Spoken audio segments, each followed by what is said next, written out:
Hi guys, and welcome back to Scale Motor. So today we're going to be we're going to do something a little different. It is part of a build series which will be on the channel. I'm going to do a video build for this particular car or truck, I should say. It was part of the ISM International Scale Modeler Christmas group build, which quite a lot of people took part in, and it's been really cool to see how many people kind of jumped in on it. But this video, because I knew so many people were going to be taking part, I wanted to do something different, and I wanted to it's not a competition or anything. I'm not trying to win anything. I just wanted to kind of, there's going to be a lot of, I spoke to people, there's a lot of candy colours, there's a lot of, bright colours, there's a lot of cool stuff. By this point, a lot of models have been finished, and there's some excellent stuff done. So if you haven't seen that, just pop over to International Scale Modeler on Facebook. There's some excellent builds. You would have seen Paul has already done his foose build. But yeah, anyway, I wanted to do something a little different, and something I'd never tried before. So I've done something similar on the futura build. That was blue. This again is blue. But I was going for a kind of lowridery, liney, stripey kind of cool thing. So this video is just going to be pretty much just looking at how I done that more in depth, and then in the first part of the actual build series, I will mention it, but it's going to be less in depth, so we can fit more of the other stuff in. So yeah, that's what we're going to do today. So without any more rambling, because I'm a bit of a rambler, let's just jump right in. Okay, to start off, the first thing we're going to do is we're going to get the parts which we want our pattern on. I did toy with, doing the kind of wheel arches, the side as well, but I wasn't certain this was going to work. So I thought we'd just do like the flatter areas for now. And to be honest, I did try coming up with a nice looking pattern for the sides, but I wasn't really a fan, so I thought we'd stick to the bonnet, the top and the side. So yeah, we're just going to get the parts we want our pattern on, and we're just going to mask it up. I found this is the easiest way to be able to get the pattern the right shape, because if you're doing it on a flat piece of paper, or just go like straight into Illustrator or your design program of choice, then you're probably going to end up with things the wrong shape. And yeah, just mask it up, and then what you can do is you can draw it on. So that's what we're doing here. We're just going to draw it on. I found that these Sharpies, the fine point ones, work quite well on the masking tape. They go down quite nicely. This kind of pattern isn't really just at the moment from memory. I've already tried out the pattern on the front bonnet. As you can see that the front bonnet, as opposed to the back one on the bonnet or the hood, you can see in the bottom right there, I've already got a plan basically, which is what I'm working for the roof and the back of the cab. So it was slightly different on the hood, because we left a line down the middle. But this wasn't my first attempt. I did try many different patterns until I got one which I liked. I found looking online at various different lowriders and lowrider paint jobs and patterns and stuff does really help. It is quite inspiring. So yeah, that's what kind of made me want to do this, with seeing photos of stuff like that. So yeah, just research it a bit, see what what jumps out to you, what you think looks good, and that's all that really matters. Is if you think it looks good, then it's good. Okay, now I'm just trying some colours, really. Again, using Sharpies just because they're at hand and they're easier. Yeah, like I said, this a good thing about doing it this way on the masking tape is if I end up with something that I don't really like or I think looks terrible, I can just peel it off and start again. But yeah, I'm just trying to put a little colour in there just to see kind of what it looks like, just to give me a bit of a clue as to what it's going to end up like, really. Again, this isn't really a necessary step, but it's one I would suggest because it will actually make it a little bit easier later on when you come to put it into your favorite graphics processing program. Because doing that kind of initial design with that orange fine point Sharpie, it wasn't exact, so there's lines which aren't in the right place, or which are scratchy or overlap. So doing this, adding a bit of colour will kind of let you know and remind you what bits you want what colour.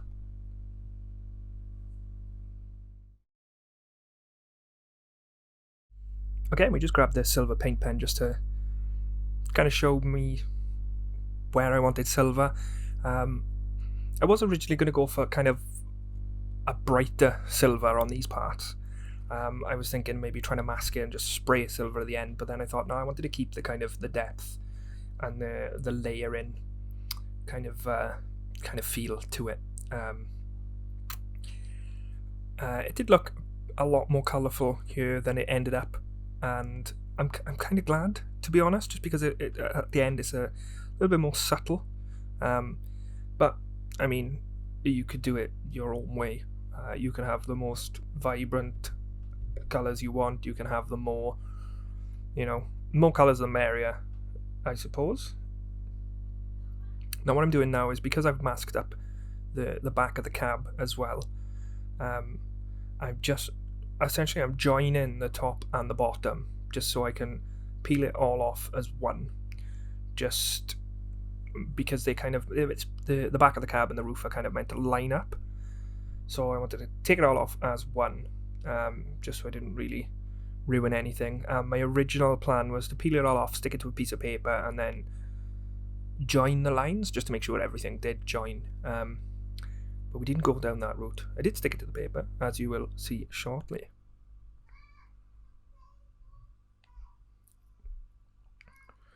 Just essentially cutting off any excess now, and the reason I was doing this was so I knew kind of where the boundaries were when I took the photo of the pattern to bring into onto the PC and edit in a digital program.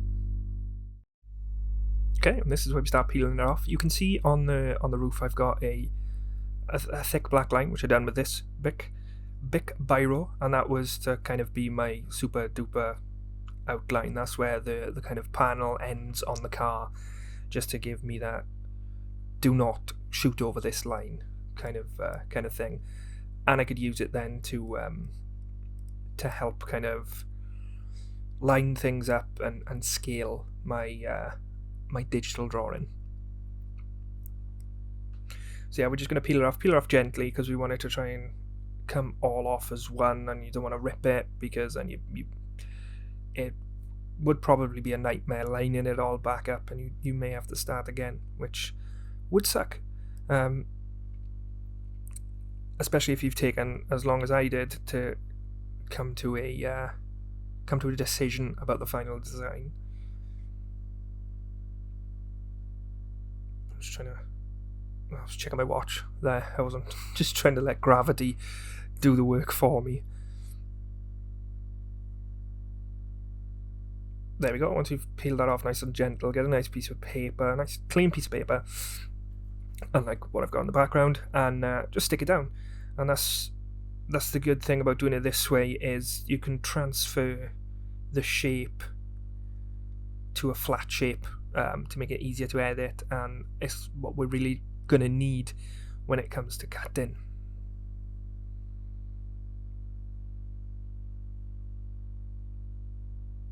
Just try and make sure there's no kind of creases or ripples or anything. You want it to go down as flat as you possibly can.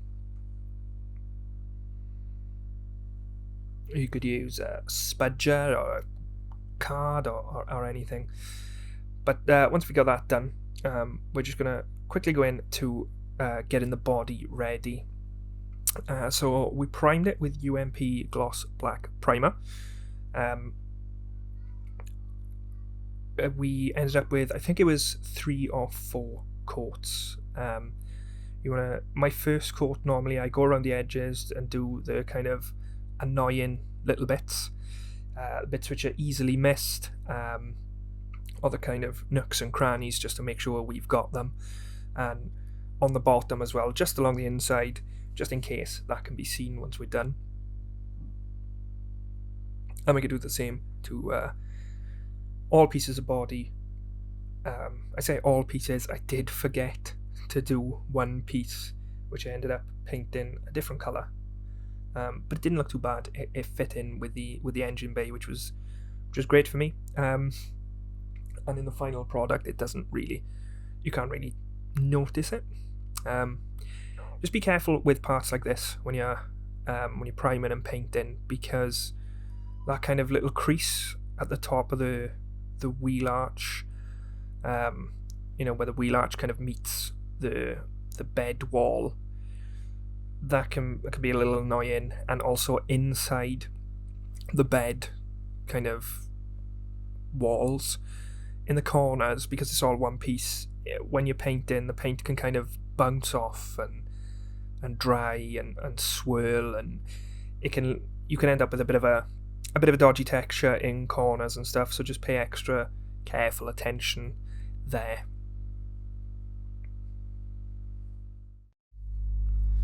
So once we've primed, we're going to be using our Alclad polished aluminium. With regards to primer, like I said, I've done about 4 coats, and the last coat was significantly thicker than the last. Not too thick, as you can see, it was nice and thick, so we ended up with a nice glossy finish, which is great about the UMP Gloss Black Primer. It's got the same properties as the other UMP primers, and it lays down so nice, and you get a nice glossy finish when you're done. So then when we're coming in with the Alclad, you want to make sure it's shucking up a lot. Look, I was checking the bottom, as you've seen there. I was just to make sure like all the kind of metallic pigments are all mixed in, because sometimes you'll see a bit stuck to the bottom. I like to shake it a lot just to make sure that it's all mixed in. Honestly, I'm sitting here shaking it for ages, and my chair is squeaking, and the bench is wobbling, and my girlfriend's downstairs wondering what the hell I'm doing upstairs. But it's just shaking paint, I promise. Anyway, with the Alclad, we want to put it on thin, nice thin, light coats. The same really with we do with the Alclad Chrome. It likes a lower pressure. So what I tend to do is I tighten the trigger tension on my airbrush. I'm using a UMP Apex airbrush, and it's really easy to tighten the trigger tension, because all you do is you take that back off, and there's like a barrel screw around the needle. Tighten that in to get more tension at your trigger, and that's what I do. And I turn my pressure down a little bit. I don't have an exact pressure for you, because I'm using a cheapy Amazon eBay special electric compressor, but I just tend to twist the dial on the side a bit until it comes out slower, basically. But yeah, lower pressure, a little bit closer, and a tight trigger tension I find really helps me when spraying Alclad. And as usual with Alclad, when I'm spraying it, I'll normally end up with about 3 coats, and once I'm at my 3rd coat, I'm looking at what I've painted and I'm thinking that actually looks really nice. I'm not going to go any further. I tend to stop. Don't go further if you like what it looks like, because most of the time you're either going to mess, well, in my case, most of the time I'm either going to mess something up, or it just doesn't look as good as it did. And again, like we did with the primer, just going around the little kind of annoying areas first, and just getting like the inside of the parts and the underneath, just to make sure we get everything, and any bits which have a slight chance of being seen once we're done. Make sure that you covered those too.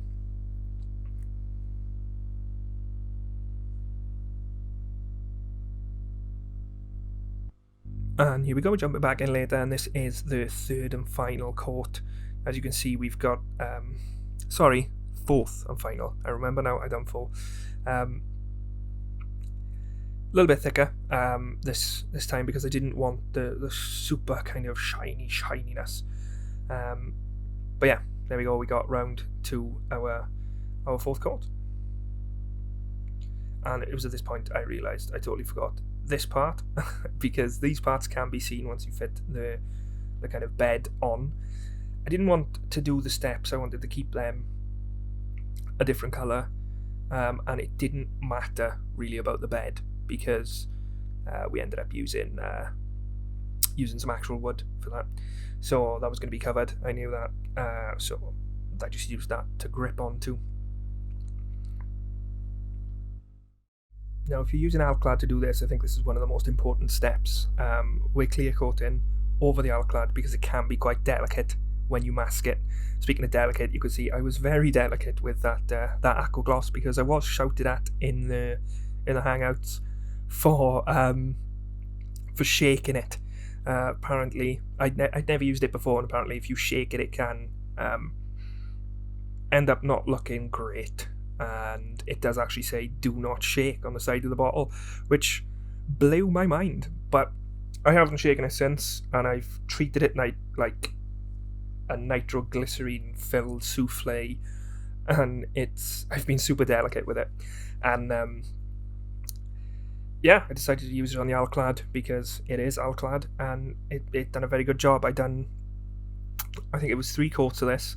It's just enough to, we're not trying to get it like super shiny and super glossy, we just want to protect the Alclad underneath when we come to mask it. Because Alclad can be a bit finicky when you're masking. It can peel up, or it can dull, or yeah, we just wanted to protect it. We just wanted to protect that shiny undercoat before we go ahead and put rolls and rolls of masking on top. Okay, so this is what we ended up with. To be honest, at this point, I did really like how it looked, and I was contemplating keeping it like that and doing something different, but no, we went ahead. So this is removable vinyl, and it's Cricut removable vinyl, and this has been cut with the Cricut, or Cricut, or I'm not sure. The reason I call it Cricut was because that is what my girlfriend said she wanted, and that's why it's a Cricut. But yeah, anyway, I haven't gone into doing this on Illustrator, because first of all I put it into Fusion 360 just because I knew how to use the kind of drawing tools and the sketch tools on there, and then I took it into Illustrator from Fusion 360 to save it as the file I needed, which was an SVG file, which saves the essentially it saves kind of each line as a vector, which can then be taken into the Cricut program, and those vector lines can be translated into cut lines, and it tells the machine where to cut. Like I said, I haven't gone too in depth with that. If you do want me to kind of do another video around how I actually made the masks, then let me know, and I can get that done. I do really want to do something else like this, so yeah, the Cricut will be, or the Cricut will be making another appearance, so I can go more in depth if that's the case. Just let me know. But anyway, what we're doing now is we're just doing the first piece of masking, and we're masking up now to do a drop shadow, because our pattern is kind of meant to look like it's in the panel. Bit weird, but if you've looked at kind of lowrider patterns and stuff before on paint jobs, you'll know what I mean. It's got a nice kind of cool drop shadow effect, so it looks like it's kind of inside the panel. So that's what we were trying to go for here. The good thing with this Cricut removable vinyl is it doesn't look it, but it is quite malleable. but at the same time it's quite strong, so you can kind of pull on it and stuff, and it's quite reluctant to rip. We did end up going around the edges with just normal Tamiya tape, just to make sure it was stuck down. But what we want is we want our demarcation lines, or our paint separation lines, which would be the inside of this piece of masking. We want that to be stuck down nice, and we want that to be nice and straight. So it doesn't really matter about the ripples and stuff on the back side, which you can see I'm just covering up now with normal Tamiya tape with my fingernails, which are covered in paint, because I'm useless and always rip my gloves when painting.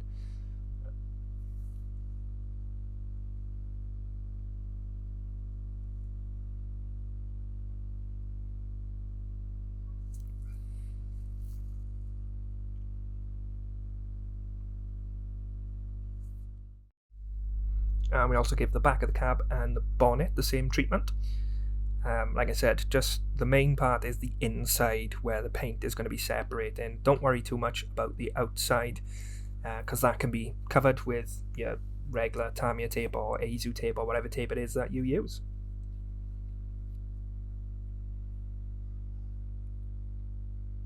This kind of outside was slightly too big, and that can happen with the kind of translation between 3 different programs before actually cutting it, but it didn't cause too much of an issue. All that really meant is everything was going to be slightly more off center, not off center, but kind of wider. I don't want to say wider, but slightly away from the center in every direction. I'm just going to go with wider because I'm confusing myself now. But yeah, it didn't cause an issue because it was the same degree. It was out by the same degree on the top and the back. Okay, now we've got that first kind of part masking down. We're going to move on to the drop shadow. Now we use Tamiya LP5 for this. There are various other paints you can use. You can use some smoke, Tamiya smoke. That'll take a lot longer. What I've done with this is I thinned it with Mr. Leveling Thinner, and I thinned it a lot. I think it was about 90% thinner.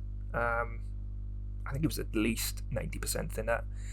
Essentially, I put a lot of thinner in my paint cup, as you've seen then, and a couple of drops of LP5, and then tested it out before I sprayed, obviously, again with the tight trigger tension and the low pressure, and you could see it just dripped out of the pipette then. That's how thin it is. Yeah, so we use this for the drop shadow, essentially making a clear semi-gloss.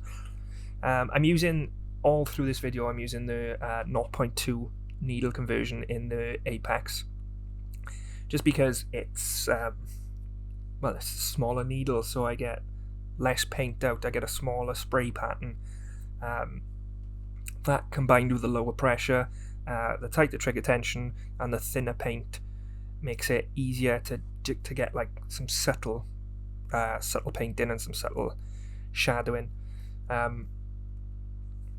suppose that you could practice with the 0.35 needle or whatever needle you have. Just find those settings which work for you. So there we go, we've got our drop shadow down. It's very subtle on the roof. I was quite happy with how it came out on the roof. It was a bit too much on the bonnet, so I think later on I did kind of blast a little bit more alclad over it and hoped it wouldn't peel off.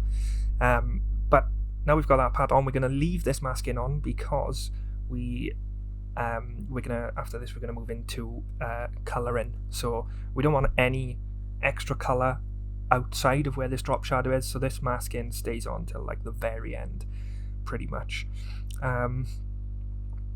Okay, so then we've got our next shape. So essentially what I've done on Fusion 360 is lined everything. Just made sure I had all the lines there perfectly. Then I took it into Illustrator, and then I selected specific lines, copy and pasted them to make specific shapes, and then those shapes were their own masks. So what I'm doing here is just masking for our first colour, I did use, I did intend for this first colour to be a little bit lighter than it turned out, but I do like how it did actually turn out. And what I've done, so you can see I'm trying to kind of line this up. So when I was selecting specific lines to make into specific masks for certain parts, I selected the lines in such a way that the outside of this would meet up with the inside of the previous mask I made.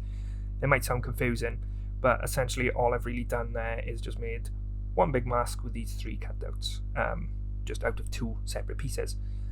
And we've done the same for the back and the bonnet as well. And there we go, we're using the Alclad Hot Metal Violet. Again, we're going to be spraying this exactly like we've sprayed the last couple of colours, and that's with 0.2 needle, low pressure and a tight trigger tension, just because we want to build it up slowly, especially with these hot metal colours. They're quite thin, so if you don't build them up slowly, they can run, which obviously we want to avoid, especially because I didn't know if my masks were going to work that great, so I didn't want it to run, because if it did run, it'd end up going into the masks and it'd ruin everything, and I wouldn't know. Well, I would actually, because this mask is actually coming off. But anyway, Alclad, Hot Metal Violet, and low pressure and thin coats to build it up like we've done throughout so far.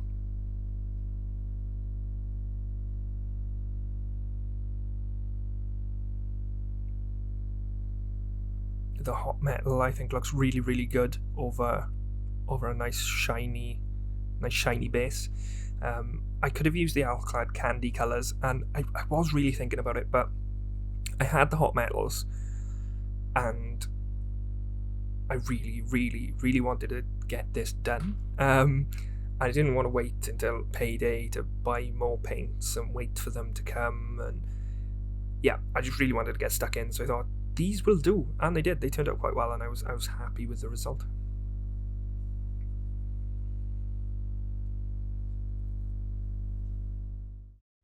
So there we go. I think I did about 3 coats of that. Just to wait till it's a nice kind of purpley colour, or the colour you want, and then it comes to unmasking. As you can see, again, we went around the edges with the Tamiya tape, which made this quite easy to pull up.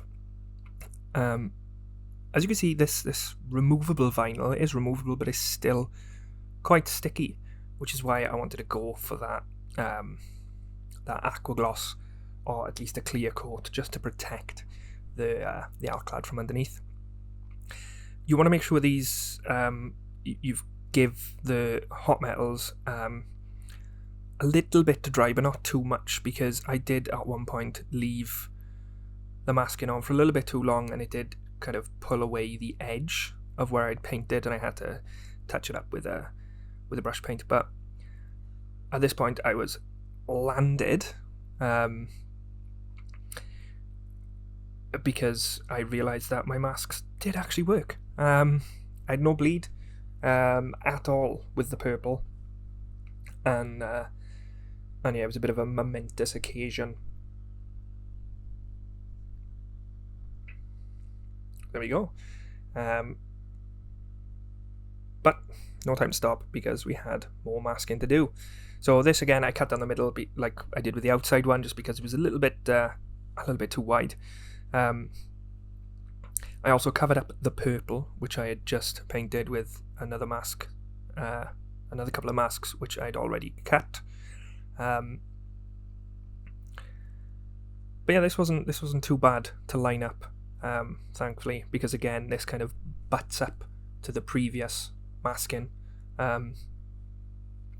So I left myself a bit of reference, basically. But yeah, what we're doing now is we're masking off a bit of blue. So you can use whatever colours you like. Essentially what I'm doing is painting my darkest colours first, the colours I want to be the darkest, because more layers of paint are going to go over them ultimately. So yeah, that's why we done the darkest first. That's why we done the purple first, because I know I wanted that part to be the darkest. I take a bit of extra care here. The good thing with the removable vinyl is it seems to be restickable as well, thankfully, and it doesn't lose too much tack. I have been detacking it on the back of my hand. I'm not sure exactly how much that has been doing, but yeah, it doesn't lose too much tack if you pull it off.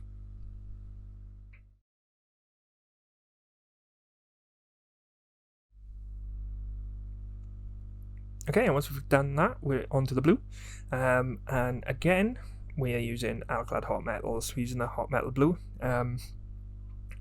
Absolutely lovely colour. Even kind of if I'm not using it for hot metal. Yeah, so this, along with the previous hot metal, is literally straight out of the bottle. Like I said, it's super thin, so it doesn't need thinning. And it is being sprayed exactly like the previous coats. As you can see, I probably should have bought a glove because my thumb is becoming multicolored at this point. But we're doing the same. We're building this up slowly because it's so much easier to add more. At this point, if I had to respray or if I had to take some away, I probably wouldn't. I'd probably get annoyed and put this down for a week and then just carry on and end up hating it. So just take your time, which is something I normally struggle with.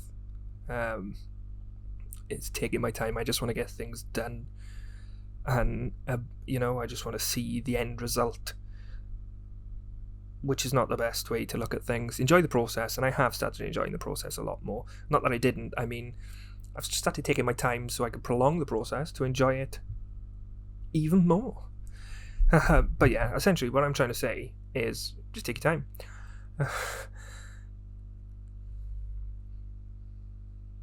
Okay, and then we just peel that last layer off. You can see that's where I had a bit of peel there because it was a little bit too late peeling that off. But yeah, just like we've been doing, peel this layer off, this set of masks, and then on with the next one. You can see a pattern emerging here. In more ways than one, a pattern emerging. If I don't laugh, nobody else is going to. Be very careful doing what I'm doing here and using a very pointy tweezers to pick at masks on freshly painted surfaces, because you can end up making some mistakes. And this is what I mean by me being very impatient. I'm like, well, I've got the tweezers in my hand, let's just see what I can do. just yoink it off. But yeah, just be careful, or use plastic tweezers. Plastic tipped tweezers, that would have been a better option. And there we go. We've got pretty much all our lines done. Use this time to marvel at your handiwork. But yeah. At this point, I was super excited because I wasn't expecting it to go as well as it did. To be honest, I wasn't really expecting everything to line up, but it did. Okay, and this mask is just to pretty much cover everything we've done so far and just get the kind of deepest bits of the panel, or just the kind of bits which don't have a pattern. With this, I didn't use the Alclad Hot Metal. I wanted a slightly different tone, so what I'm using here is Tamiya, I think it's X23, is that clear blue? I'm using Tamiya clear blue. I think it's X23. And this is thinned as with Mr. Leveling Thinner, and it's about 70-30. And again, we're just building it up slowly until we get a colour we're happy with, or something which will look. It can be quite hard. So getting to a colour you're happy with at this stage can be a little hard because obviously you can't see it next to the rest of the pattern at this point because it's all covered up. So that's the good thing about using this kind of removable vinyl, is I can remove it, and if it doesn't look good I can just pop this mask back on and then give it a little bit more. But that's kind of what I've been saying the whole way through, is start slow, wait till you're happy, check it, and then add more if needs be. Okay, once we were done with that, there was more peeling, and at this point we could peel all of the masks we'd previously done, and we could get a kind of glimpse of what it's going to be like when it's finished.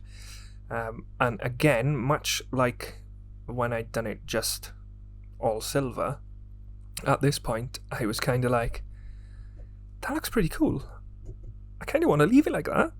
So yeah, throughout this whole thing I've had so many different ideas for future builds.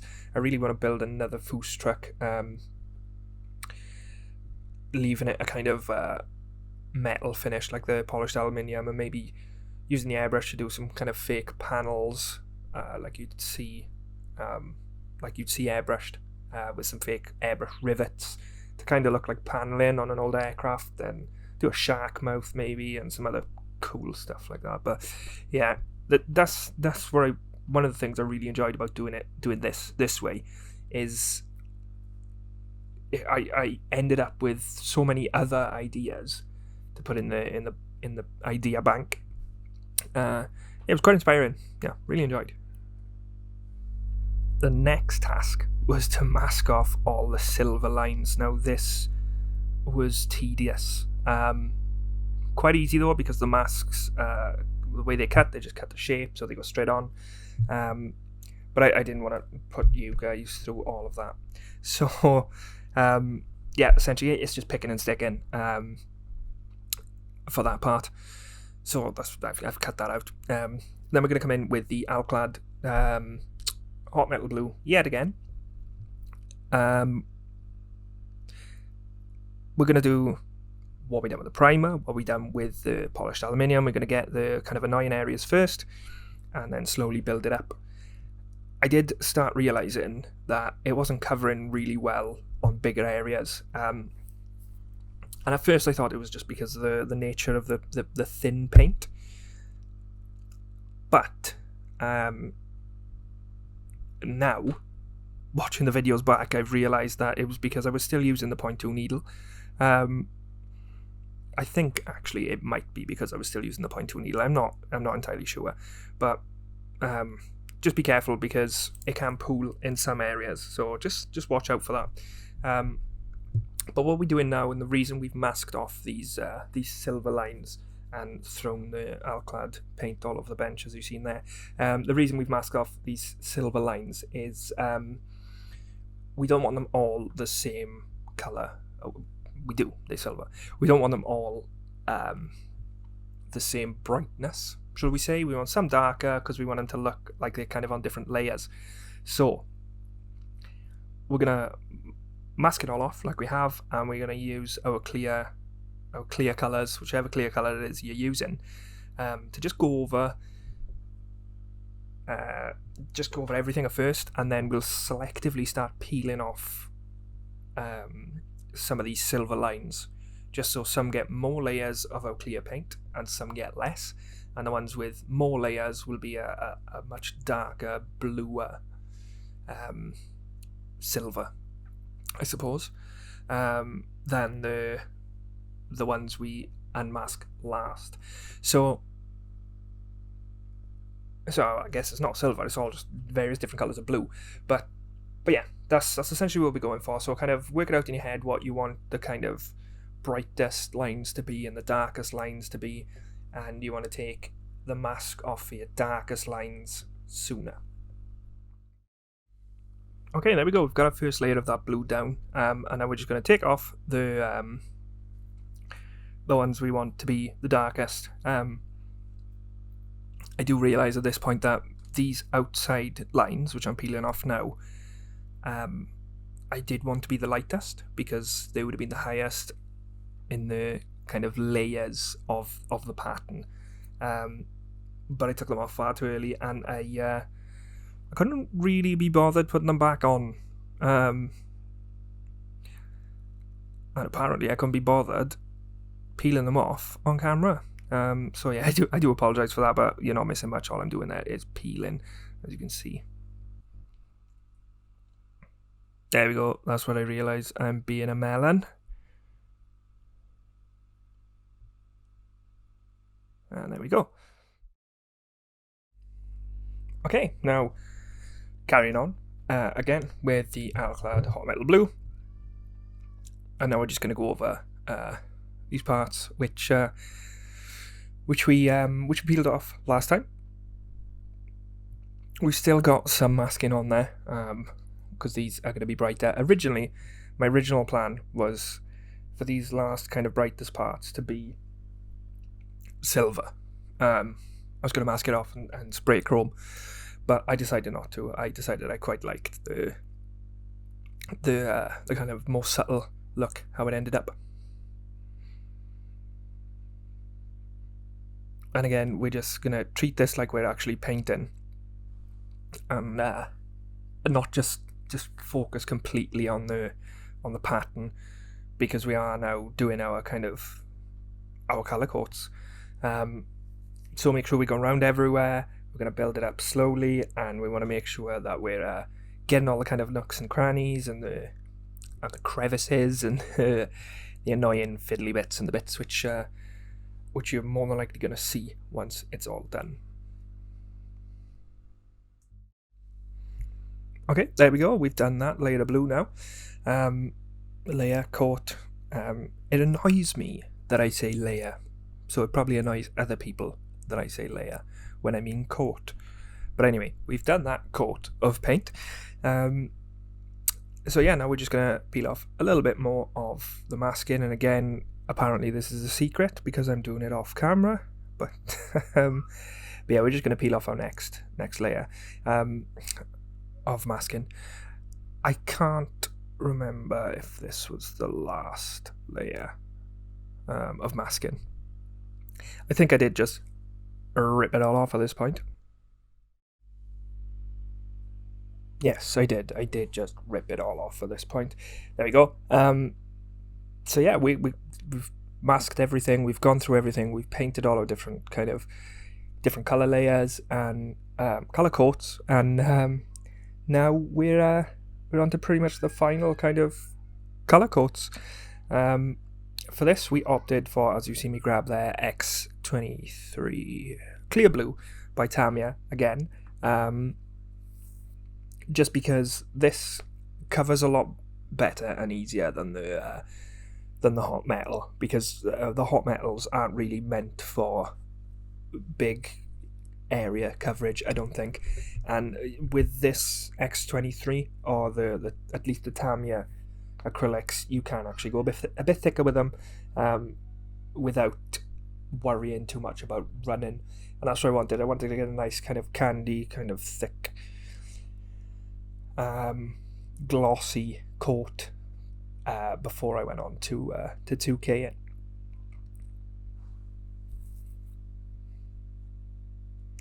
Again, this will be thinned with Mr. Leveling Thinner, and it'll be thinned about 70%. I do it by eye, mainly just to what kind of feels right to me. I'll give her a little test spray first, just to see it's coming out and not spidering or spitting or glooping up. You kind of get a feel for it, your thinning ratios. But I would suggest starting with 50% thinner and then kind of work your way up with the thinner until you get to a consistency which looks like it's spraying good for you. Now the reason I wanted to 2K this was A, because I recently started using 2K and I think it looks absolutely excellent, and B, I didn't get the smoothest, cleanest of finishes with the clear blue that I wanted. That could have been avoided, but I've noticed that one of the good things with 2K is you don't have to have a glass-like finish. You don't really with most clear coats, as long as you put it on thick enough, but the 2K seems to kind of fill in the gaps better and self-levels. So yeah, after this we went on to the 2K. And there we go, moving on to the 2K now. So what I've done is I've put down some fresh kitchen towel, and then made a kind of makeshift water spray bottle. That bottle filled with water I've used to just clean brushes and stuff. That's why it's so manky. But but I had this spray nozzle on a spray bottle next to me, which was filled with IPA, but was empty. So I thought, you know, I'm just going to use this for the water. I did start off using a pipette, but it did not go well. I would have been there for weeks. So, yeah, I'm just going to spray this with water just to kind of hopefully catch any dust. And then we're just going to mix up the 2K. This is Gravity Spain 2K, and the instructions for mixing are on the box. And it's a 3:1 ratio. And what I like to do is I like to use 6mm to start off with of 6mm of the gloss clear. And then I can use 2mm of the activator and 1mm of the thinner, and I end up with 10mm of 2K. So yeah, that's what I like to do, and that generally seems to kind of cover most of the things I'm doing, that I've done so far, at least. So yeah, that leaves me with just enough. Just want to make sure you mix it all in. Use a new pipette for each one, the gloss clear, the activator, and the actual thinner, and then another pipette then to transfer it all from your ramekin or mixing jar. I use a ramekin because I borrowed it from my mother years ago. She still doesn't know, but yeah, when I started 2K, and this is all I had, which would hold 10mm of paint. But anyway, yeah, mix it all up and then use a new pipette to take it from there into your airbrush, and then we want to do a nice kind of tack coat. So as Dan Croak over the Dan Cave said, which I quite liked, we're looking for a kind of, I think it was a sticky pebble dash or a glossy pebble dash, some sort of pebble dash anyway. You want it to look quite rough, just for a nice gloss coat, for when a nice tack coat, so when we do the wet coats, when we do the wet coats, they don't run as much. So that's why we call it a tack coat, because we want it nice and tacky. So this is the second coat, a little bit thicker. I generally, for some reason, I'm too scared to just go straight in with a super thick glossy coat at this point. I like to do a kind of interim one. But yeah, a little bit thicker, but don't worry too much about getting that perfect finish, because the 2K does self-level. So yeah, as you can see, the watery tissue didn't really work that much because we've got some dust already in the top. At this point, you can try taking it out, but like, I was too scared. So yeah, once we've done our second coat, we want to go in with a nice thick coat. Not so thick it runs for our third one. But what we want to do is we just want to build it up till we get a nice glassy kind of look without orange peel. I mean, it doesn't really matter too much if you do get orange peel, as long as it's thick enough, because obviously you can sand and polish. But if you do this last coat well enough, you might not need to polish anything, because you can end up finishing with a nice glassy finish without any orange peel if you take your time and if you do it right. I can't do it right, so I always end up having to sand and polish, and I always get dust and particles in there, which is really annoying. So yeah, there we have it. This is what it ends up like. I'm super chuffed with how it came out. I wasn't expecting it to actually work, but it did. There it is, silver, which inspired me to want to build again. And that, I kind of wanted to leave it like that too. I'm going to have to get a couple of these trucks or different trucks and do some other mad stuff, but I will definitely be attempting something like this again in the future. Yeah, I'm surprised it worked, and I'm so happy with how it came out. And there's the blue right at the end. Yeah, so like I said, I really enjoyed it. If there's anything in the video you think I didn't go over well, or you'd like me to go over again, just let me know, and I can look at making a separate video dedicated, because at this point I was thinking, oh, it's part of a build series, it wasn't going to be a separate video, but I thought I may as well do a separate video. But yeah, if you've watched this video and enjoyed learning a little bit about how I came to this, then please don't forget to like, comment and subscribe. But in the meantime, thank you so much for watching, have a great day and stay safe.